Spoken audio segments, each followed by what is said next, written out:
വർഷങ്ങളോളം പൂഴ്ത്തി വെച്ചിട്ട് ഒരു ഹേമ കമ്മിറ്റി റിപ്പോർട്ട് പുറത്തുവിട്ടെങ്കിലും പല നടപടികളും സർക്കാർ സ്വീകരിക്കുന്നില്ല. ആരൊക്കെയോ ഭയക്കുന്നുണ്ട്.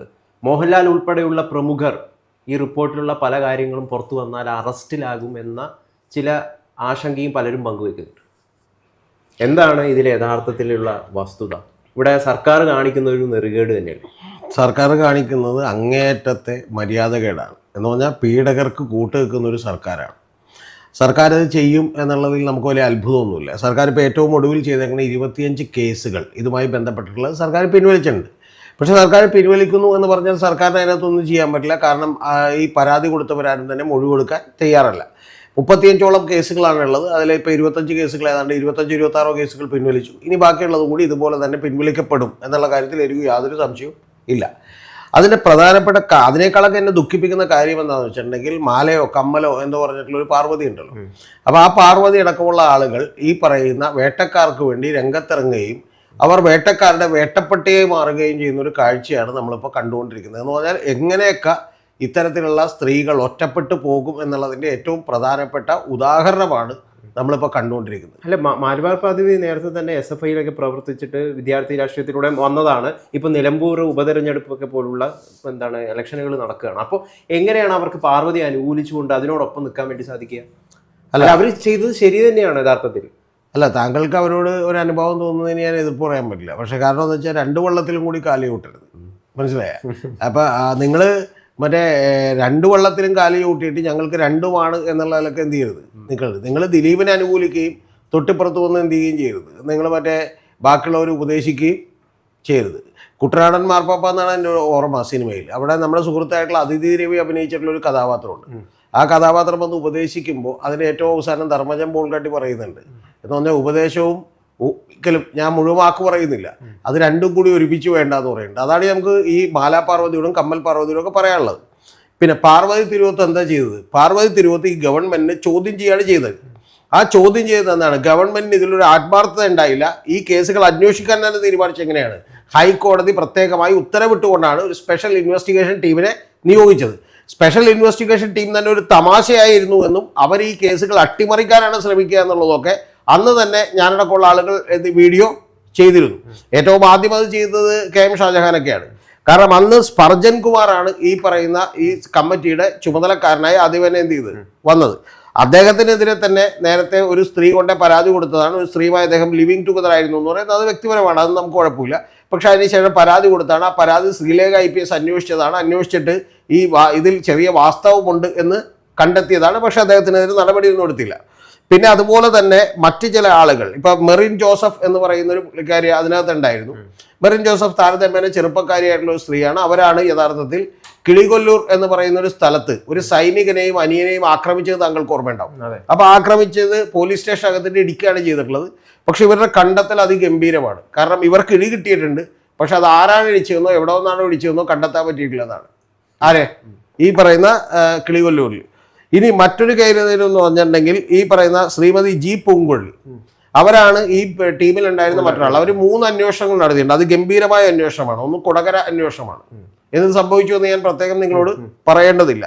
രണ്ടാമത്തേത് വടക്കാഞ്ചേരിയിൽ ഒരു സ്ത്രീ പീഡനം ഉണ്ടായിരുന്നു. ആ സ്ത്രീ പീഡനത്തിൽ അവിടുത്തെ കൗൺസിലറായിട്ടുള്ള CPM-ന്റെ കൗൺസിലറായിട്ടുള്ള ജയന്തൻ, അദ്ദേഹമാണ് എന്ത് ചെയ്തിട്ടുള്ളത്, CPM-ന്റെ ആണെന്നാണ് എൻ്റെ ഓർമ്മ. ജയന്തനാണ് പ്രതിയായിട്ടുള്ളത്. അപ്പോൾ ആ കേസും ഇതുപോലെ എന്ത് ചെയ്യപ്പെട്ടു, അട്ടിമറിക്കപ്പെട്ടു. പിന്നെ ഏറ്റവും പ്രധാനപ്പെട്ട ഒരു കാര്യം എന്ന് പറയുന്നത് നമുക്കറിയാമല്ലോ, വാളയാറിലെ പീഡന കേസ്. ആ വാളയാറിലെ പീഡന കേസിൻ്റെ അന്വേഷണ ഉദ്യോഗസ്ഥൻ NJ സോജനായിരുന്നു. പക്ഷെ സോജനായിരിക്കുമ്പോൾ തന്നെ അതിൻ്റെ മേലധികാരി, അതായത് റിപ്പോർട്ടിംഗ് അതോറിറ്റി എന്ന് പറയുന്നത് ആരായിരുന്നു? ഈ പൂങ്കൊള്ളിയായിരുന്നു. അപ്പോൾ എങ്ങനെ കേസുകളൊക്കെ അട്ടിമറിക്കപ്പെട്ടു എന്നുള്ളത് നമുക്ക് കൃത്യമായിട്ട് എന്ത് ചെയ്യാം, അറിയാം. ഇനി മറ്റൊരു കാര്യമുള്ളത്, അജിത് V എന്ന് പറയുന്ന മറ്റൊരു പുങ്കവൻ ഈ ഗ്യാങ്ങിലുണ്ടായിരുന്നു, ഈ ഇതിലുണ്ടായിരുന്നു. അദ്ദേഹത്തിനെതിരെ പിണറായി സർക്കാരിന്റെ കാലത്ത് ശിവരാജൻ കമ്മീഷനുമായി ബന്ധപ്പെട്ടിട്ടുള്ള ചില പ്രശ്നങ്ങളിൽ നടപടിയെടുക്കണമെന്ന് MV ജയരാജൻ തന്നെ നോട്ട് എഴുതിയിട്ടുള്ളതാണ്. നിങ്ങൾ മനസ്സിലാക്കണം. അപ്പൊ അതിനുശേഷമാണ് അദ്ദേഹത്തിന് ഇതിനകത്തേക്ക് നിയോഗിച്ചേക്കുന്നത്. ഇനി മറ്റൊരാളുണ്ട്, മധുസൂദനൻ എന്ന് പറയുന്നത്. പുള്ളി വളരെ ജെന്റിലായിട്ടുള്ള ഒരു ഉദ്യോഗസ്ഥനാണ്. പുള്ളിയാണ് തിരുവനന്തപുരം കോർപ്പറേഷനിലെ അഴിമതികളുമായി ബന്ധപ്പെട്ടിട്ടുള്ള കാര്യങ്ങൾ എന്ത് ചെയ്ത് അന്വേഷിച്ചത്.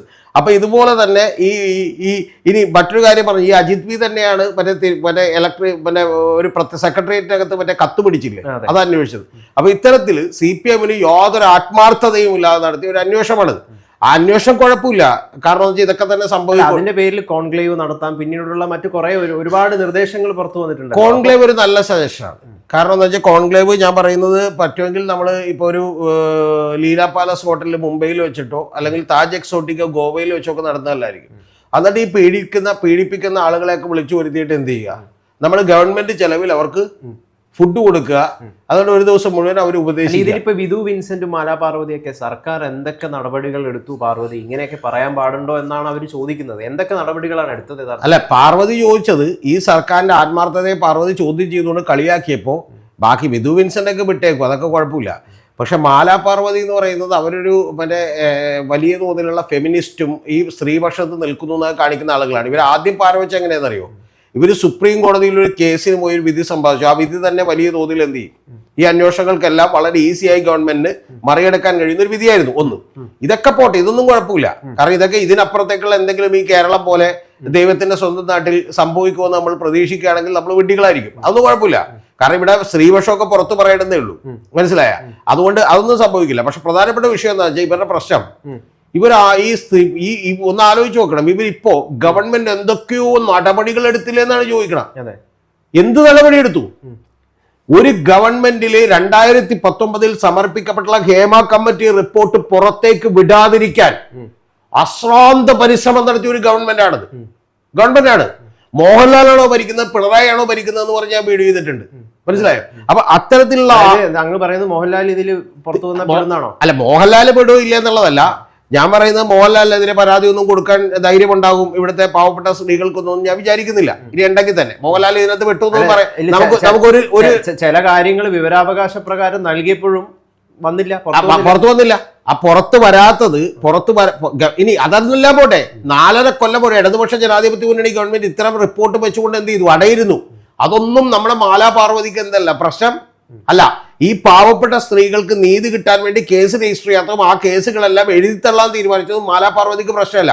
മാലാ പാർവതിയുടെ പ്രശ്നം ഈ ഗവൺമെന്റിനെ പാർവതി തിരുവോത്തൊന്ന് വിമർശിച്ചു, മനസ്സിലായോ? ആ വിമർശിക്കാൻ പാടില്ലായിരുന്നു. ഈ ഗവൺമെന്റ് എന്തോരം കാര്യങ്ങൾ ചെയ്തു. കാരണം എന്താ വെച്ചാൽ എന്ത് ചെയ്തു, ഹേമ കമ്മിറ്റി വെച്ചു, എന്നിട്ട് കമ്മിറ്റിക്ക് 1 കോടി 6 ലക്ഷം രൂപ കൊടുത്തു, പിന്നെ കമ്മിറ്റിയോട് ചായ കൊടുത്തു, ബാക്കിയുള്ള കാര്യങ്ങൾ ചെയ്തു എന്നാണ് ഇവർ പറയുന്നത്. സ്വീകരിച്ച നടപടികൾ എന്നതിൽ കുറച്ച് കാര്യങ്ങളുണ്ട്. സംസ്ഥാന വനിതാ കമ്മീഷന്റെ നിർദ്ദേശപ്രകാരം സിനിമാ മേഖലയിൽ ആഭ്യന്തര പരാതി പരിഹാര സമിതി രൂപീകരിച്ചു. സിനിമാ നയം രൂപീകരിക്കുന്നതിനുള്ള നടപടികൾ പുരോഗമിക്കുകയാണ്. ഇതിന്റെ ഭാഗമായി സിനിമാ കോൺക്ലേവ് സംഘടിപ്പിക്കും. അതെപ്പോഴാണ് സംഘടിപ്പിക്കുന്ന അറിയില്ല. സിനിമാ രംഗത്ത് വനിതകളെയും പട്ടികജാതി പട്ടികവർഗ വിഭാഗത്തിൽപ്പെടുന്ന സംവിധായകരെയും പ്രോത്സാഹിപ്പിക്കുന്നതിനായി പ്രതിവർഷം വനിതകളുടെ വിഭാഗത്തിൽ 2 പട്ടികജാതി പട്ടികവർഗ വിഭാഗത്തിൽ 2 തിരക്കഥകൾക്ക് അവ സിനിമയാക്കാൻ പരമാവധി 1 കോടി രൂപ വീതം സഹായം അനുവദിക്കുന്ന പദ്ധതി നടപ്പിലാക്കി. KSFDCയുടെ തിയേറ്ററുകൾ നവീകരിക്കുന്ന പദ്ധതി ഈ സർക്കാർ നടപ്പിലാക്കിയതിന്റെ ഭാഗമായി ഒട്ടനവധി ആധുനിക സജ്ജീകരണങ്ങൾ തിയേറ്ററുകളിൽ ഒരുക്കി. സിനിമയുടെ ദേശാഭിമാനിയാണ് റിപ്പോർട്ട് ചെയ്തത്. സ്വീകരിച്ച എന്താണ് ഗൗതമി ഇതിനേക്കാളും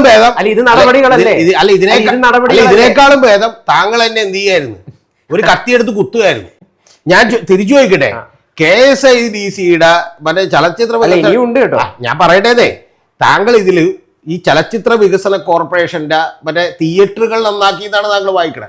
പിന്നെ പട്ടികജാതി പട്ടികവർഗ വിഭാഗത്തിൽ നിന്നുള്ള സംവിധായകർക്ക് വേണ്ടി സിനിമ എടുക്കാൻ വേണ്ടിയിട്ട് സാമ്പത്തിക സഹായം കൊടുക്കുന്നു എന്നാണ് താങ്കൾ പറയണേ. ഇതൊന്നും അല്ലല്ലോ നമ്മുടെ വിഷയം സുഹൃത്തെ, ഇതൊന്നും അല്ലല്ലോ നമ്മുടെ വിഷയം.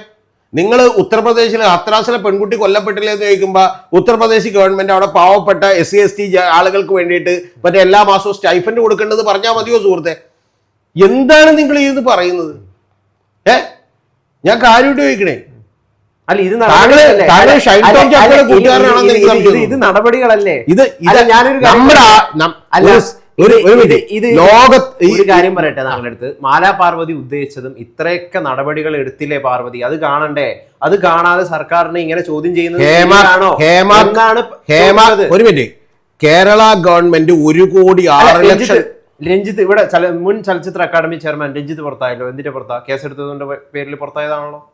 അതുപോലെ തന്നെ സിദ്ദിഖ് ആയിക്കോട്ടെ, മുകേഷ് ആയിക്കോട്ടെ, ഇവർക്കെതിരെയൊക്കെ ഇപ്പൊ കേസുണ്ട്, കേസ് നിലനിൽക്കുകയാണ്. അപ്പൊ നടപടികളല്ലേ? Very good. നമുക്ക് ഓരോ കേസായിട്ട് എടുക്കാം. ഓരോ കേസായിട്ട് എടുക്കാം. നമുക്ക് ഓരോ കേസായിട്ട് എടുക്കാം. ആദ്യത്തെ കേസ് ആരുടെ പറ രഞ്ജിത്തിന്റെ കേസിൽ ഈ ഗവൺമെന്റ് എന്താ നിലപാടെടുത്തത്? രഞ്ജിത്തിന് ആദ്യം തന്നെ അങ്ങോട്ട് തള്ളിക്കളഞ്ഞോ? ഇല്ലല്ലോ.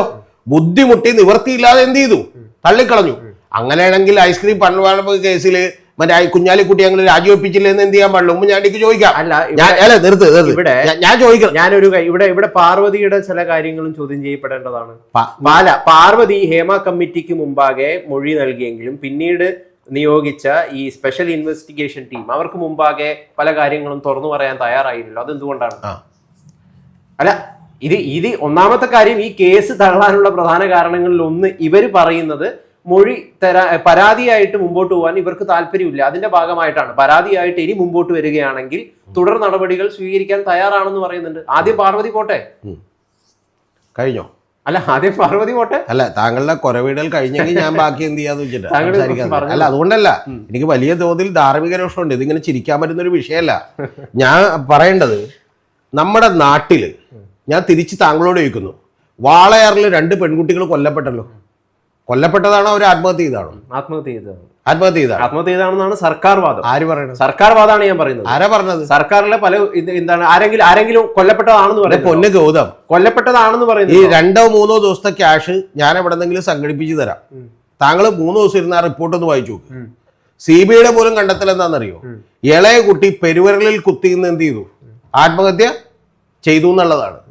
ഇനി താങ്കളോട് തിരിച്ചങ്ങോട്ട് ചോദിക്കട്ടെ, കേരളത്തിൽ ഏത് സ്ത്രീപീഡന കേസിലാണ് പ്രതിക്ക് ശിക്ഷ കിട്ടിയിട്ടുള്ളത്? ഒന്ന് പറയാമോ? താങ്കൾക്ക് പറയാമോ? എന്താണ് കേരളത്തിലെ സിറ്റുവേഷൻ എന്നെങ്കിലും ഏറ്റവും കുറഞ്ഞ പക്ഷം മനസ്സിലാക്കണ്ടേ. കേരളത്തിൽ നമ്മൾ പല സ്ത്രീപീഡന കേസുകളുണ്ടല്ലോ. വിതുര മുതൽ നിരവധി സ്ത്രീപീഡന, തങ്കമണി മുതൽ ഇങ്ങോട്ടുള്ള നിരവധി സ്ത്രീപീഡന കേസുകളുണ്ടല്ലോ. ഒരു ഒറ്റ പ്രതിക്ക് ശിക്ഷ കിട്ടിയിട്ടുള്ളൂ. അത് ആർക്കാണെന്ന് അറിയാമോ? മറ്റേ ഫാദറിന് മാത്രം 16 വയസ്സുള്ള പെൺകുട്ടിയെ ഗർഭിണിയാക്കിയിട്ട് എന്ത് ചെയ്തിട്ട് ശിക്ഷ കിട്ടിയത് ഓർമ്മയുണ്ടല്ലോ. ആ ഫാദറിന് ശിക്ഷ കിട്ടാനുള്ള കാരണം എന്താണെന്ന് ചേട്ടൻ അറിയാമോ? എന്താണെന്നറിയാമോ? ആ 16 വയസ്സുള്ള പെൺകുട്ടി ഗർഭിണിയായിട്ട് രഹസ്യമായ പെൺകുട്ടി പ്രസവിച്ചു. അതിനുശേഷം ആ പെൺകുട്ടിയെ കല്യാണം കഴിക്കണമെന്ന് പറഞ്ഞ് ഇയാൾ എന്ത് ചെയ്തു? സുപ്രീം കോടതിയിൽ എന്ത് ചെയ്തു? ജാമ്യത്തിന് എന്ത് ചെയ്തു? അപേക്ഷിച്ചു. മറ്റേ ഇടക്കാലം എന്ത് ചെയ്തു? ജാമ്യത്തിന് അപേക്ഷിച്ചു. കിട്ടിയില്ല. ആ പെൺകുട്ടിയുടെ അച്ഛൻ കൂറുമാറി, അമ്മ കൂറുമാറി. ആ പെൺകുട്ടിയുടെ അച്ഛന് 10 ലക്ഷം രൂപ വാഗ്ദാനം ചെയ്തു എന്ന് പറഞ്ഞ ആരോപണം ഉണ്ടായി. എന്തിനാണെന്നറിയാമോ? സ്വന്തം മകളുടെ കൊച്ചിന്റെ പ്രതിത്വം ഏറ്റെടുക്കാൻ. തീർച്ചയായിട്ടും. മനസ്സിലായ? അത്തരത്തിലുള്ള പരട്ടകളും വൃത്തികെട്ടവുമാരുമായിട്ടുള്ള ഒരുത്തൻ ശിക്ഷിക്കപ്പെട്ടു. അത് എന്തുകൊണ്ടാണെന്ന് നിങ്ങൾക്കറിയാമോ? DNA ടെസ്റ്റ് റിസൾട്ട് വന്നപ്പോ അത് മാനിപ്പുലേറ്റ് ചെയ്യാൻ പറ്റിയില്ല. പറഞ്ഞോ, മനസ്സിലായോ? DNA ടെസ്റ്റ് റിസൾട്ട് വന്നപ്പോ അത് മാനിപ്പുലേറ്റ് ചെയ്യാൻ പറ്റിയില്ല.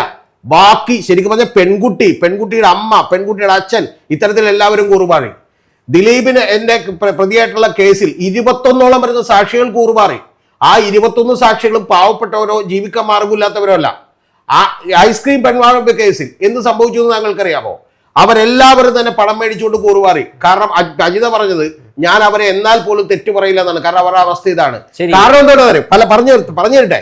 മറ്റേ ഒരു കാര്യം, ഞാൻ ഞങ്ങളിവിടെ മറ്റേ സിനിമാ വ്യവസായത്തെ നവീകരിക്കാൻ വേണ്ടി KSIDC മറ്റേ ബിൽഡിങ്ങിന് പെയിന്റ് അടിച്ചു, ഇതിന് പെയിന്റ് അടിച്ചു എന്നുള്ളതല്ല. പള്ളി പോയി പറഞ്ഞാൽ അത് വേറെ ആരുടെങ്കിലും, എന്നോട് പറയണ്ട.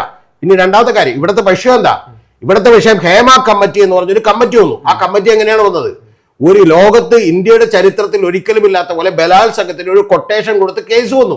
ആ കേസ് വന്നപ്പോഴാണ് ആ കമ്മിറ്റി വന്നത്. ആ കമ്മിറ്റി വന്നതിന് ശേഷം 3-4 കൊല്ലം കേരളത്തിന്റെ ഖജനാവിൽ നിന്ന് ഞാനും നിങ്ങളും ഒക്കെ തീപ്പെട്ടി മേടിക്കുമ്പോൾ കൊടുക്കുന്ന ടാക്സ് എടുത്ത് 1,07,00,000 രൂപ കൊടുത്ത് എന്ത് ചെയ്തു? പഠനം നടത്തി. ആ പഠനം നടത്തിയ റിപ്പോർട്ട് ഗവൺമെന്റ് പൂഴ്ത്തി വെച്ചു. അതാണ് ഒന്നാമത്തെ കാര്യം.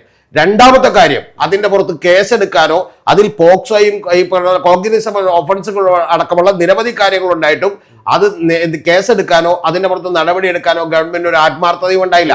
ആ ആത്മാർത്ഥതയാണ് പാർവതി തിരുവോത്ത് ഒന്ന് ചോദ്യം ചെയ്തത്. പാർവതി തിരുവോത്തിനെ വേറെ ഡിസ്കസ് ചെയ്യാം. അവരുടെ അവലംബിന്റെ അവരെന്ത് ചെയ്തില്ല എന്നുള്ളത് നമുക്ക് വേറെ ഡിസ്കസ് ചെയ്യാം. പക്ഷെ അങ്ങനെ ചെയ്യുമ്പോ ഈ കേരളത്തിൽ ഇപ്പൊ നിൽക്കുന്ന സിറ്റുവേഷൻ എന്താണ്? ഒരു പെൺകുട്ടി ഞാൻ പീഡനത്തിനിരയായി എന്ന് പറഞ്ഞ് ആർക്കെതിരെ പരാതി കൊടുത്താലും പരാതി കൊടുക്കുന്നവന് ഇവിടെ ഒന്നും സംഭവിക്കില്ല. പകരം പെൺകുട്ടി എന്ത് ചെയ്യും? ഈ സമൂഹത്തിൽ നിന്ന് എന്ത് ചെയ്യപ്പെടും? ഭ്രഷ്ടാക്കപ്പെടും. സൂര്യനിൽ എന്ന് പറഞ്ഞ പെൺകുട്ടിയുടെ ഇപ്പോഴത്തെ അവസ്ഥ എന്താണെന്ന് നിങ്ങളൊന്ന് ആലോചിച്ച് നോക്കണം. മനസ്സിലായ? സമൂഹത്തിൽ നിന്ന് ഒളിച്ച് ഞങ്ങൾ ഇങ്ങോട്ട് കേസിൽപ്പെടാത്ത ആളുകളാണ് ജീവിക്കുകയാണ്. അപ്പൊ അങ്ങനെ ജീവിക്കേണ്ട ഒരു അവസ്ഥയുള്ള കേരളത്തിൽ ഞങ്ങൾ പുരോഗമനപരമായ നിലപാടെടുക്കുന്ന ആളുകളാണ് എന്ന് പറയരുത്. പിന്നെ ഒരു കാര്യം പറയുന്നത്, ഇതില് വന്നിരിക്കുന്ന പരാതിയിൽ ലഭിച്ചിരിക്കുന്ന ആളുകളെല്ലാം ഭയങ്കര കടുത്തമായിട്ടുള്ള നിലപാടുകൾ ഇവർക്കെതിരെ കേസുകളുമായിട്ട് മുമ്പോട്ട് പോകണമായിരുന്നു. അതായത് പരാതിക്കാര് പറയുന്നത് ഞങ്ങൾക്ക് പരാതിയില്ല, ഞങ്ങൾക്ക് ഈ കേസ് അവര് പറയുന്നത് ഇതുമായിട്ട് മുമ്പോട്ട് പോകാൻ തയ്യാറില്ല എന്ന് പറയുമ്പോൾ സർക്കാർ പരാതിക്കാർക്ക് പരാതി ഇല്ല എന്ന് പറയേണ്ട ഒരു സാമൂഹിക അവസ്ഥ ഇവിടെ നിലവിലുണ്ട്. കാരണം എന്താ, ഒരു പെൺകുട്ടി പീഡനത്തിനിരയ അക്രമത്തിനിരയായി എന്ന് പറഞ്ഞാൽ സമൂഹം ചെയ്യുന്നവനെ ഒറ്റപ്പെടുത്തുകയല്ല, പകരം അക്രമത്തിന് ഇരയായി എന്ന് പറയുന്ന പെൺകുട്ടിയെ നീ എന്തിനു ഉറക്കെ പറഞ്ഞു എന്ന് ചോദിക്കുന്ന ഒരു സമൂഹം ഇപ്പോഴും നിലവിലുണ്ട്. മനസ്സിലായ? ആ നിലവിലുള്ള സമൂഹത്തിലെ സാഹചര്യങ്ങളിൽ നിന്നുകൊണ്ട് വേണം നമ്മൾ അതിനെ കാണാൻ. എന്തുകൊണ്ടാണെന്ന് അറിയാമോ? ഇത് ഇന്ത്യ പറഞ്ഞിരുന്നില്ല, ഞാൻ പറഞ്ഞിരുന്നില്ല. ഇത് ഇന്ത്യൻ ഗവൺമെന്റിനും അറിയാം, കേരള ഗവൺമെന്റിനും അറിയാം. അതുകൊണ്ടാണ് SC/ST അട്രോസിറ്റീസ് ആക്ട് എന്ന് പറഞ്ഞ് പുതിയ ആക്ട് വെച്ചേക്കുന്നതും സ്ത്രീകൾക്ക് അനുകൂലമായിട്ടുള്ള ആക്ട് എന്ത് ചെയ്തേക്കുന്നത് വെച്ചേക്കുന്നത്. മനസ്സിലായ? യഥാർത്ഥത്തിൽ നിയമപരമായിട്ട് തുല്യരാണെങ്കിൽ നിങ്ങൾ പ്രൂവ് ചെയ്യണമെന്ന് നമുക്ക് അവരുടെ അടുത്ത് പറയാം. പക്ഷെ ഇതങ്ങനെയല്ല. ഒരു സ്ത്രീ പീഡന കേസ് ഉണ്ടായാൽ നിങ്ങൾ ആ കേസിൽ പെട്ടിട്ടില്ലെന്ന് എന്ത് ചെയ്യേണ്ടി വരും? പുരുഷൻ എന്തുകൊണ്ടാണ്? അത് അനീതിയാണ് സത്യത്തിൽ. പക്ഷെ അനീതി വെച്ചേക്കണം എന്തുകൊണ്ട്? അവർ ദുർബലരാണ് എന്നുള്ളത് കൊണ്ടാണ്. അപ്പൊ അത് ചെയ്യുമ്പോൾ, അത് ചോദ്യം ചെയ്യുമ്പോൾ കമ്മൽ പാർവതിക്കും മാലാ പാർവതിക്കും ഒക്കെ കുറച്ച് അവസരങ്ങൾ കിട്ടാനായിട്ട് എന്ത് ചെയ്യാം? വെറുതെ വന്ന് അവരെ അങ്ങോട്ട് അപഹസിക്കാം. ഇത് ആദ്യമായിട്ടല്ല അവർ ചെയ്യുന്നത്. ഇതിനു മുമ്പ് തൊട്ടു മുമ്പ് മറ്റേ ആ പുള്ളിക്കാരി ഷൈൻ ടോം ചാക്കോയുടെ കേസിൽ ഒരു സ്ത്രീ അവരെന്ത് ചെയ്തല്ലോ, ഒരു പരാതിയുമായിട്ട് മുമ്പോട്ട് വന്നല്ലോ. അപ്പൊ ഇവര് പറയുന്ന വാചകം എന്താണെന്നറിയാമോ? അതിനൊക്കെ, അതായത് നീ മറ്റേ സെക്ഷലി ഉള്ള ചില കമന്റുകൾ എടുത്തുകയോ അതിനുവേണ്ടി ഇൻവൈറ്റ് ചെയ്യുകയോ ഒക്കെ ചെയ്തിട്ടുണ്ടെങ്കിൽ ഇങ്ങനെയൊക്കെ നമ്മൾ പറയേണ്ട കാര്യമുണ്ടോ? പുട എന്ന് പറഞ്ഞാൽ മതി എന്ന് പറയണം. ഏത് നിപ്പുട എന്ന് പറഞ്ഞാൽ ആ പ്രശ്നം എന്ത് ചെയ്യും? ഇവരങ്ങനെ പറഞ്ഞോട്ടെ, നമുക്ക് കുഴപ്പമില്ല, ഇവരങ്ങനെ പറഞ്ഞോട്ടെ. പക്ഷെ ഇവര് ബാക്കിയുള്ള ആളുകളോടൊന്നും അത്തരത്തിലുള്ള ന്യായീകരണമായിട്ട് എന്ത് ചെയ്യണ്ട. അല്ല, ഇതില് യഥാർത്ഥത്തിൽ പാർവതിയോട് പറയാനുള്ളത്, പാർവതി തിരുവോത്തിനോട് പറയാനുള്ളത്, അത് SIT ആയിട്ട് കേസുമായിട്ട് അവരാദ്യം മുമ്പോട്ട് പോകണം. ഒരു മാതൃക കാണിക്കട്ടെ അവര്. അതെന്ത് ചെയ്യാത്തത്? കേട്ടില്ല. അതെന്തുകൊണ്ടാണ് അവരൊരു മാതൃക കാണിക്കാത്തത്? ഇതിലിപ്പം വരുന്ന റിപ്പോർട്ടുകൾ അനുസരിച്ചിട്ട് ഹേമ കമ്മിറ്റിക്ക് മുമ്പാകെ 3 പേർക്കെതിരെ ഇവര് 3 പേർക്കെതിരെ, ഞാനൊന്ന് ചോദിക്കട്ടെ, 3 പേർക്കെതിരെ മൊഴി നൽകിയെങ്കിലും അവർ SITക്ക് പരാതി നൽകുന്നില്ല, SITയോട് പറയുന്നില്ല. അപ്പൊ അത് താങ്കൾ ഈ പറഞ്ഞ പോലുള്ള ഈ സാമൂഹിക പറഞ്ഞോളൂ. ഈ ഒരു സാമൂഹിക യാഥാർത്ഥ്യം, അതായത് ഞാൻ ഇങ്ങനെ പരാതി നൽകപ്പെട്ടു കഴിഞ്ഞാൽ മറ്റ് പല രീതിയിൽ ഞാൻ അപകടത്തിലാവും, എനിക്ക് പല അവസരങ്ങളും നിഷേധിക്കപ്പെടും എന്ന ഭയം കാരണമായിരിക്കും പാർവതിയും അത് ചെയ്യാതിരുന്നുണ്ടാവുക, അല്ലേ? അല്ല, പാർവതി തിരുവോത്ത് എന്ന് പറയുന്ന വലിയ തോതിൽ അവസരങ്ങൾ ഉണ്ടായിരുന്ന ഒരു നടി. ഓക്കെ, നമ്മൾ ഈ പറയുന്ന പാർവതി തിരുവോത്തിനും WCCക്കും ഒപ്പം നിന്ന നടികളെ മുഴുവൻ വേണമെങ്കിൽ നമുക്കൊന്ന് ലിസ്റ്റ് ചെയ്യാം. ആ നടികൾക്കാർക്കും ഇപ്പൊ മലയാള സിനിമ ഇല്ല. ഇനി ഇതൊന്നും വേണ്ട ഗൗതം, ഏതെങ്കിലും ഒരു നടിയോട് മമ്മൂട്ടിയാണോ മോഹൻലാലിനാണോ ഇഷ്ടമെന്ന് ചോദിച്ചൊരു മറുപടി നിങ്ങൾക്ക് മേടിക്കാൻ പറ്റുമോ? മമ്മൂട്ടിയാണല്ലോ മോഹൻലാലാണല്ലോ മോഹൻലാലാണല്ലോ എന്ന് എന്ത് ചെയ്യും? പറയും. മനസ്സിലായ? ഈ ഒരാളെ പറഞ്ഞു, ചില ആളുകളൊക്കെ ഒരാളെ പറഞ്ഞു, അവസരം ഇല്ലാത്ത ആളുകൾ പറയും. ഐശ്വര്യ ലക്ഷ്മി എന്ന് പറഞ്ഞാൽ ഒരാൾ എന്താ പറഞ്ഞേക്കണോന്ന് പറഞ്ഞു, മോഹൻലാലിനാണ് ഇഷ്ടം. എന്നിട്ട് അടുത്ത വാചകവും കൂടി ഉണ്ട് അതിന്റെ ഒപ്പം. എന്താണ്? അപ്പൊ അതുകൊണ്ട് താങ്കൾ കേൾക്കാത്ത കാര്യം താങ്കൾ പറയുന്നത് ഒന്ന്. പിന്നെ നിങ്ങളുടെ കുഴപ്പം എന്താണെന്നറിയാമോ? നിങ്ങൾ വിഷയത്തിലേക്കല്ല, ഒരു കാര്യം പറഞ്ഞിട്ട് വരാം. താങ്കൾ എന്ത് ചോദ്യം വേണമെങ്കിലും ചോദിച്ചോ. നിങ്ങളുടെ കുഴപ്പം എവിടെയെന്ന് അറിയാമോ? നിങ്ങൾ ഒരു ഗവൺമെന്റ്, അതായത് കേരളത്തിന്റെ സംസ്ഥാന ഗവൺമെന്റ്, നീതി നടപ്പാക്കേണ്ട ആഭ്യന്തര വകുപ്പ് കയ്യിലിരിക്കുന്ന ഒരു ഗവൺമെന്റ്, പോലീസ് കയ്യിലിരിക്കുന്ന ഒരു ഗവൺമെന്റ് 4.5 കൊല്ലം ഒരു റിപ്പോർട്ട് പൂഴ്ത്തി വെച്ചതിന് നിങ്ങൾക്ക് ചോദ്യം ചെയ്യാനില്ല. അതാണല്ലോ നിങ്ങൾക്ക് അത് ചോദ്യം ചെയ്യാനില്ല. ഒരു പെൺകുട്ടി ഷൈൻ ടോം ചാക്കോക്കെതിരെ പരാതി ഒരു പെൺകുട്ടി അല്ല, ഞാൻ പറഞ്ഞു തരുന്നോട്ടെ. എനിക്ക് താങ്കളുടെ ഉത്തരത്തിലേക്ക് മാത്രമായിട്ട് താങ്കളുടെ ടീച്ചറും ഞാൻ ഇവിടുത്തെ 3ാം ക്ലാസ്സിലെ കുട്ടിയൊന്നുമല്ല. അല്ല, ഞാൻ പറയട്ടെ, താങ്കൾക്ക് ഈ പറയുന്ന കേരള ഗവൺമെന്റ് കാണിക്കാത്ത ഒരു ആത്മാർത്ഥതയെ കുറിച്ച് ഞങ്ങൾ ചോദ്യം ചെയ്യാനില്ല. എന്തിനാണ് ഇത്ര വെപ്രാളം എന്ന് ചോദിക്കുന്ന സജി ചെറിയാനും ചോദ്യം ചെയ്യാനില്ല. പകരം 4.5 കൊല്ലം ഈ റിപ്പോർട്ട് പൂർത്തിവെക്കുകയും ഏറ്റവും ഒടുവിൽ ഹൈക്കോടതിയിൽ ഒരു കേസ് കിടക്കുമ്പോൾ അതും കൂടി അറിഞ്ഞിട്ട് ഇത് പുറത്തേക്ക് വിടാമെന്ന് വിചാരിച്ച് വൈകിപ്പിക്കുകയും ചെയ്ത ഗവൺമെന്റ് താങ്കൾക്ക് ചോദ്യം ചെയ്യാനില്ല. ഈ ഒരു പെൺകുട്ടി മറ്റേ ഷൈൻ ടോം ചാക്കോക്കെതിരെ കൊണ്ട് പരാതി കൊടുത്തപ്പോൾ അതൊക്കെ എന്തിനാണ് ഇപ്പോൾ ഒരു പരാതിയായിട്ട് പോകുന്നത്? പുട എന്ന് പറഞ്ഞാൽ പോരെ എന്ന് ചോദിച്ചിട്ടുള്ള ആളെക്കുറിച്ച് താങ്കൾക്ക് പരാതിയില്ല. പക്ഷെ താങ്കൾക്ക് ഒറ്റ കാര്യത്തിലെ പരാതിയുള്ളൂ. ആ പരാതി എന്താണെന്ന് വെച്ചിട്ടുണ്ടെങ്കിൽ പാർവതി തിരുവോത്ത് എന്ന് പറയുന്ന സ്ത്രീ ഈ പറയുന്ന SITയുടെ അടുത്ത് ചെന്ന് മൊഴി കൊടുക്കുകയും ഈ കേസുമായി മുന്നോട്ട് പോകാൻ അവർ തയ്യാറെടുക്കുകയും ചെയ്യണമായിരുന്നു എന്നാണ്. തയ്യാറെടുത്തില്ലെങ്കിലും ഞാൻ പറയും, ഞാൻ അവരുടെ കൂടെയാണ്. അവരുടെ കൂടെ എന്ന് പറഞ്ഞാൽ അവരുടെ എല്ലാ നിലപാടും ആ കാര്യം എന്താ അറിയാമോ? അല്ല അവരുടെ കൂടെ എന്ന് പറഞ്ഞാൽ അവർ പോയില്ലെങ്കിലും ഞാൻ അവരുടെ കൂടെയാണ്. കാരണം എന്താ വെച്ചാൽ ഈ സമൂഹത്തിൽ ഈ ഗവൺമെന്റിനെയും ഈ അന്വേഷണ സംവിധാനത്തെയൊന്നും വിശ്വസിച്ചുകൊണ്ട് ഒരു പോരാട്ടത്തിനും അവർക്ക് ഇറങ്ങാൻ പറ്റില്ല. നഷ്ടം മാത്രമേ ഇപ്പൊ ഇതിനകം അവർക്ക് എന്ത് ചെയ്തിട്ടുള്ളൂ, ഉണ്ടായിട്ടുള്ളൂ. രമ്യ നമ്പീശൻ എന്ന് പറഞ്ഞൊരു നടി എവിടെ പോയി? അപ്പൊ ഇത്തരത്തില് അവരുടെ കൂടെ നിന്ന് ഒരു കോസിന് വേണ്ടി ആ പെൺകുട്ടിയുടെ കൂടെ നിന്നവർക്ക് പോലും ഒരു ചാൻസ് ഇല്ല. അപ്പൊ അത്തരത്തിലുള്ള ഒരു കാര്യത്തെ ഒന്നും നമ്മൾ ചോദ്യം ചെയ്യരുത്. പകരം നമ്മൾ എന്ത് വെച്ചാൽ ഈ അലവലാദികൾ വന്നിട്ട് പാർവതി ഈ അലവലാദികൾ വന്ന് മറ്റേ സ്ക്രീനിൽ അവതരിപ്പിക്കുന്ന നന്മയുള്ള കഥാപാത്രങ്ങൾ കണ്ട് നമ്മൾ എന്ത് ചെയ്യണം? കോരിത്തരിക്കണം. അല്ല, കൈയടിച്ചാ പോരാ, നമ്മൾ കോരിത്തരിക്കണം. ഭക്തി മൂത്ത് ഭ്രാന്താവണം. നമുക്ക് വേണമെങ്കിൽ അവർക്ക് വേണ്ടി പാലഭിഷേകവും നടത്തണം. മനസ്സിലായി? ഇനി മറ്റൊരു കാര്യം കൂടി താങ്കളോട് ചോദിക്കാണ്ടല്ല. ഇതൊക്കെ പോട്ടെ, ഒരു ചോദ്യം ഇവിടുത്തെ മാധ്യമ പ്രവർത്തകർ ഈ താരങ്ങളോട് ചോദിക്കണ്ടേ? ആ ചോദിക്കേണ്ട ഏറ്റവും പ്രധാനപ്പെട്ട ചോദ്യം എന്താണെന്നറിയാമോ? ഹേമ കമ്മിറ്റി റിപ്പോർട്ടിൽ നിരവധി കണ്ടെത്തലുകൾ ഉണ്ടായിരിക്കുന്നു. ഇപ്പൊ ജേർണലിസം ഫീൽഡിലാണ് ഇത്തരത്തിലൊരു പഠനം നടത്തിയിട്ട് ഒരു കണ്ടെത്തൽ ഉണ്ടാവണമെന്ന് വിചാരിക്കും. അപ്പൊ താങ്കൾ ആദ്യം പറയേണ്ടത് എന്താണ്? ഒരു ധാർമ്മികമായി താങ്കളുടെ ഉത്തരവാദിത്വം എന്താണ്? ഇതിന്റെ പുറത്തെ കണ്ടെത്തലുകൾ എത്രയും പെട്ടെന്ന് പുറത്ത് വിടണം. എന്നിട്ട് വിട്ടിട്ട് കുറ്റക്കാർക്കെതിരെ എന്ത് ചെയ്യണം? നടപടി എടുക്കണം. എന്താ ഇവരാരും പറയാത്തത്? ഈ ജസ്റ്റിസ് ഹേമയ്ക്ക് ഈ വാദം ഉണ്ടോ?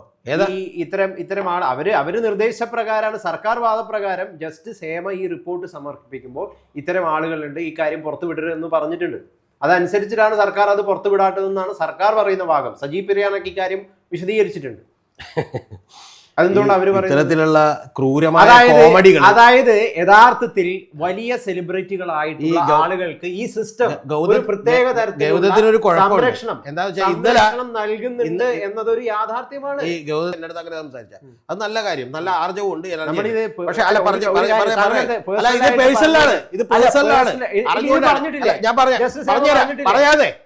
പറയാ ജസ്റ്റിസ് കെ ഹേമയെ നമ്മൾ ഒരു ഉത്തരവാദിത്തം ഏൽപ്പിക്കുന്നു. എന്താണ്? നിങ്ങൾ പഠിച്ചൊരു റിപ്പോർട്ട് കൊണ്ടുവരൂ.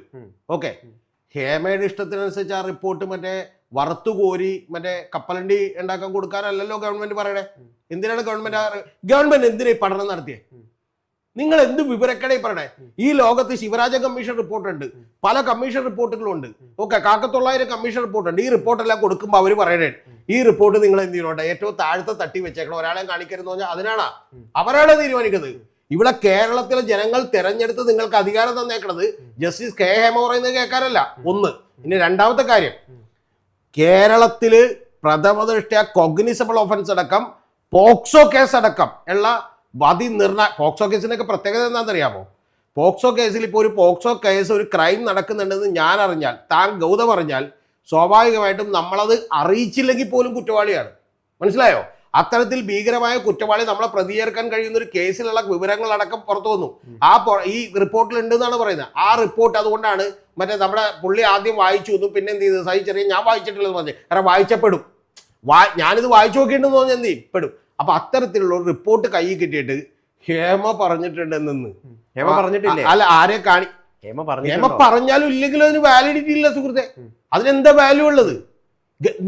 ഒരു DYSP ഒരു മിനിറ്റ് ഗവൺമെന്റ് ഒരു IG എന്ത് ചെയ്യുന്നു, DIG ഒരു DYSP വിളിച്ചിട്ടുണ്ടെന്ന് ഒരു കാര്യം അന്വേഷിക്കുന്നു പറയുന്നു. അപ്പൊ DYSP അന്വേഷിച്ചൊരു റിപ്പോർട്ട് കൊടുക്കുന്നത് ഇവന്മാരൊക്കെ കള്ളന്മാരാണെന്ന് പറഞ്ഞ് റിപ്പോർട്ട് കൊടുക്കുന്നു. അപ്പൊ DYSP പറയണേ പുറത്തൊന്നും പറയില്ലേട്ടാന്ന് പറഞ്ഞാൽ അത് കേട്ടിരിക്കണോ? എന്താ നിങ്ങൾ ഈ പറയണേ? എന്ത് വിദണ്ഡവാദമാണ് ഉന്നയിക്കണേ? മനസ്സിലായ? അതാണ് ചോദിച്ചത്. എന്ത് വിദണ്ഡവാദമാണ്? അതിന്റെ ഉത്തരം ഞാൻ ഓൾറെഡി പറഞ്ഞു കഴിഞ്ഞു. എന്താ പറഞ്ഞ? ഇവിടെയുള്ള സെലിബ്രിറ്റികൾക്ക് ഒരു പ്രത്യേക സംരക്ഷണം, അത് കറക്റ്റ്, പ്രത്യേക സംരക്ഷണം ഇവിടത്തെ സിസ്റ്റം നൽകുന്നുണ്ട്. ആ സിസ്റ്റത്തിനെതിരെ നിലപാടെടുക്കേണ്ടതാണ് ഏറ്റവും കുറഞ്ഞ പക്ഷം മാധ്യമങ്ങളും മാധ്യമ പ്രവർത്തകരെങ്കിലും. മനസ്സിലായോ? അവരുടെ തെറ്റുകൾ ഈ പറഞ്ഞ ഫോർത്ത് എസ്റ്റേറ്റ് എന്നുള്ളവർക്ക് ചൂണ്ടിക്കാണിക്കാനുള്ള ധാർമ്മികമായ ബാധ്യത നമുക്കുണ്ട്. ഞാനിപ്പോൾ ഇന്ന് എടുത്ത റിസ്കിന്റെ ഗുരുതരാവസ്ഥ എന്താണെന്ന് എനിക്ക് കൃത്യമായിട്ട് അറിയാം. കാരണം ഞാൻ പോലീസ് ഉദ്യോഗസ്ഥരുടെ പേരുകൾ പറഞ്ഞുകൊണ്ടും അവരന്വേഷിച്ച കേസ് പറഞ്ഞുകൊണ്ടുമാണ് ഞാൻ കാര്യങ്ങൾ പറഞ്ഞത്. പക്ഷെ എനിക്കതിൽ ഭയമില്ലാത്തതിന്റെ കാര്യം, ഈ കേരളത്തിലുള്ള ഈ നേരത്തെ പറഞ്ഞിട്ടുള്ള ഒരൊറ്റ കേസല്ലാതെ വേറൊരു സ്ത്രീപീഡന കേസുകളും എന്ത് ചെയ്യപ്പെട്ടിട്ടില്ല, ശിക്ഷിക്കപ്പെട്ടിട്ടില്ല. ആകെ സൂര്യലി കേസ് ധർമ്മരാജൻ മാത്രമേ ജയിലിൽ കിടക്കുള്ളൂ. അപ്പൊ അതുകൊണ്ട് അല്ല, ഏറ്റവും വലിയ സങ്കടം ഇതൊക്കെ അല്ല ഞാൻ പറഞ്ഞത്, അതൊക്കെ ഇവിടെ ഇങ്ങനെ സംഭവിക്കും, അതിൽ കുഴപ്പമില്ല. അല്ല മാറ്റമൊക്കെ കാലങ്ങളിൽ വരുമായിരിക്കും, അത് വേറെ. പക്ഷെ ഞാൻ പറഞ്ഞത് ഇപ്പൊ എന്തായാലും ഇത് സംഭവിക്കും. പക്ഷെ എന്റെ സങ്കടം എന്ന് വെച്ചാൽ ഈ വേട്ടക്കാർക്ക് വേണ്ടി സംസാരിക്കുകയും വേട്ടക്കാർക്ക് ഇംഗ്ലീഷിലൊരു വലിയ പ്രോവർബുണ്ട്, അതായത് വേട്ടനായ്ക്കൾ ചരിത്രം എഴുതുമ്പോൾ ചരിത്രം വേട്ടക്കാരനെ സ്തുതിക്കുമെന്നാണ്. അതുപോലെ വേട്ടക്കാരനെ സ്തുതിച്ചുകൊണ്ടിരിക്കുന്നവർ വലിയ മനുഷ്യാവകാശ പ്രവർത്തകരും രാത്രി നടത്തക്കാരും വലിയ പുരോഗമന ചിന്താഗതിക്കാരും മറ്റേ വലിയ ഫെമിനിസ്റ്റുകളുമായി കൂടി ചിത്രീകരിക്കരുത്, അത്രേ ഉള്ളൂ. എന്തായാലും മാലാ പാർവതി അവർ പറഞ്ഞത് സർക്കാരിനെ കരിവാരി തേക്കാൻ, വിധു വിൻസെന്റ് ഒക്കെ അത്തരത്തിലുള്ള നിലപാടുകളാണ്. അതായത് കരിവാരി തേക്കാൻ വേണ്ടിയിട്ട് പല ആളുകളും ശ്രമിക്കുന്നു. അതിന്റെ ഭാഗമായിട്ടാണ് പല നടപടികളും എടുത്തിട്ടുള്ളത്. അതൊന്നും കാണാതെയാണ് ഇത്തരത്തിലുള്ളൊരു തിരുവോത്തിനെ പോലുള്ളവര് സ്വീകരിക്കുന്നത്. അതായത് ഞാൻ അതാണ്ടാണ് വായിച്ചത്, ഇത്തരത്തിലുള്ള നടപടികൾ താങ്കൾ അതിനെ പുച്ഛിക്കുകയും ചെയ്തു. ഈ നടപടികൾ എന്താണ്? അതെ, ഇത്തരം നടപടികൾ എടുത്തിട്ടുണ്ട് അവര്. ദേശാഭിമാനിയാണ് ഇത് റിപ്പോർട്ട് ചെയ്യുന്നത്. നിങ്ങൾ ഈ കള്ളത്തരമാണ് എല്ലാ ഗവൺമെന്റുകളും തുടരുന്നത്. നിങ്ങൾ അതായത് പുലി ആക്രമിച്ച് ഒരു കൊല്ലപ്പെടുമ്പോൾ നമ്മൾ ഒരു 10 ലക്ഷം രൂപ കൊടുക്കാണ്, മനസ്സിലായോ? വരാപ്പുഴയിൽ കസ്റ്റോഡിയൽ ഡെത്ത് ഉണ്ടാകുമ്പോഴേക്കും എന്ന് പറഞ്ഞാൽ പോലീസുകാരനെ ഇടിച്ച ഒരാളെ കൊല്ലുമ്പോഴേക്കും നമ്മൾ ആ പോലീസുകാരനെ ശിക്ഷിക്കുന്നില്ല. പകരം നമ്മൾ എന്ത് വെച്ചാൽ 10 ലക്ഷം രൂപയും അവരുടെ ഭാര്യയ്ക്ക് ജോലിയും കൊടുക്കുകയാണ്, പിന്നെ അവരുടെ വാമൂടി കെട്ടുകയാണ്. അവരുടെ നിസ്സഹായതയിൽ ദൈന്യതയിൽ നമ്മൾ എന്ത് ചെയ്യാണ്, അതിനെ ഉപയോഗപ്പെടുത്തുകയാണ്. അതിനെതിരെ സംസാരിക്കുവാനൊക്കെ ഈ നാട്ടിൽ ആരെങ്കിലും വേണം. അതുകൊണ്ട് എന്ത് ചെയ്താണ്, കൃത്യമായിട്ട് ഈ കാര്യം പറഞ്ഞാണ്. പിന്നെ ഒരു സ്ത്രീ പീഡിപ്പിക്കപ്പെട്ടു അല്ലെങ്കിൽ പോക്സോ കേസ് അടക്കമുള്ള നിരവധി കാര്യങ്ങൾ ഉണ്ടാകുന്നു. അതുപോലും ഒരു തൊഴിലിടങ്ങളിൽ വലിയ തോതിലുള്ള സമ്മർദ്ദം അവർക്ക് നേരിടേണ്ടി വരുന്നു, പലതിനും അവർ തെറ്റായി വഴങ്ങിക്കൊടുക്കേണ്ടി വരുന്നു എന്നുള്ള ഒരു വലിയ ഗുരുതരമായ ഇഷ്യൂ ചർച്ച ചെയ്യുമ്പോൾ മറ്റേ KSIDCയുടെ കീഴിലുള്ള പറവൂരിലെയും തിരുവനന്തപുരത്തെയും തിയേറ്ററുകൾക്ക് ഞങ്ങൾ എന്ത് ചെയ്തിരുന്നു, പെയിന്റ് അടിച്ചിരുന്നു എന്നും അത് വലിയ സ്ക്രീൻ ആക്കിയിരുന്നു എന്നൊക്കെ പറയുന്നത് എത്ര അസംബന്ധമാണ് എന്ന് മാത്രമേ ഞാൻ ചോദിച്ചുള്ളൂ. സർക്കാർ ചിന്തിക്കുക. അതെ.